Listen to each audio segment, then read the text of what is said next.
Shalom and good day all, and welcome to the Super Sons Fortress of Attitude, to which with this Super Sons Fortress related thing, I will be reviewing The Boy Wonder, Book 3, to which this story centers on Damian Wayne and Tim Drake. So, moving into first things first, do these covers in any way, shape or form connect to something that is happening inside of the story? Sure enough, they both do. One is in regards to sort of like the appearances of some of the characters. And number two, also what actually happens with the characters inside with the story, and like some of the things that they encounter. So for the first cover, which is on the left-hand side, which is cover 1, I give an 8 out of 10. And the one which is on the right-hand side, which is the variant cover, I also give an 8 out of 10. Now, I'll use the variant cover to show the internal art around the beginning, middle, and of course the end. As well also what's happening story-wise with the characters.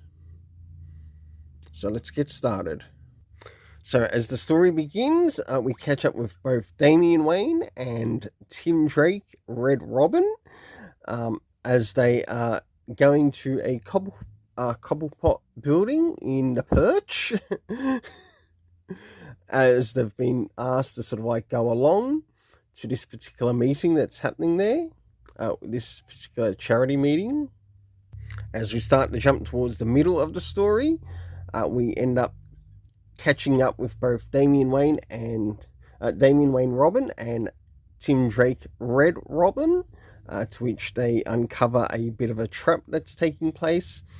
And I must admit, whilst I was reading this story in this, it feels like the character of Ra's al Ghul is actually going to start to make an appearance, maybe in the next issue. And as we start to jump towards the end, we see that Damian tries to prevent something from happening to Tim Drake in this particular story. And we see that there is something here, that there is a debt that needs to be owed to somebody.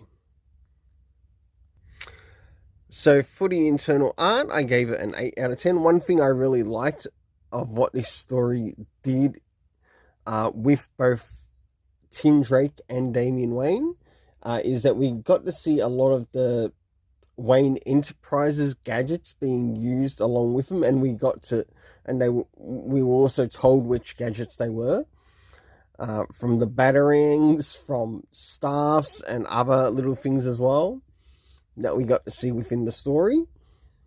And I thought that was actually really quite fun. Next, for the overall art, I give it an 8 out of 10. Next is the area of the story. So first things first, did we get anything sort of like addressing time-wise? No, we didn't. Though it wouldn't have hurt to have seen maybe, giving an indication as to what time this charity gala is maybe starting. I think it would have been good if they maybe pointed out as maybe 6 to 8 p.m. I think that would have worked really well.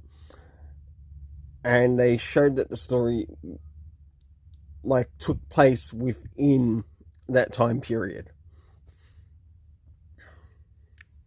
And I think that really would have helped bring up the story.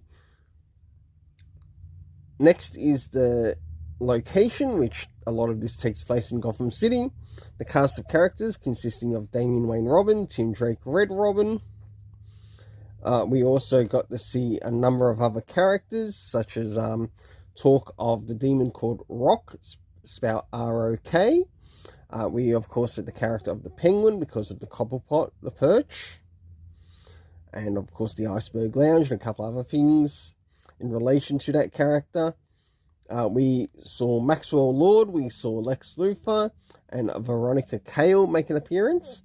And I suspect that the character at the end there is quite possibly Ra's al Ghul. So what does Damian possibly owe to Ra's al Ghul? Or what does Ra's al Ghul want from Damien. For the overall story rating in this, I give an 8 out of 10. We'll see you again at the Super Sons Fortress of Attitude, to which the next thing that will be reviewed will be the Batman and Robin. Until then, let's see you later.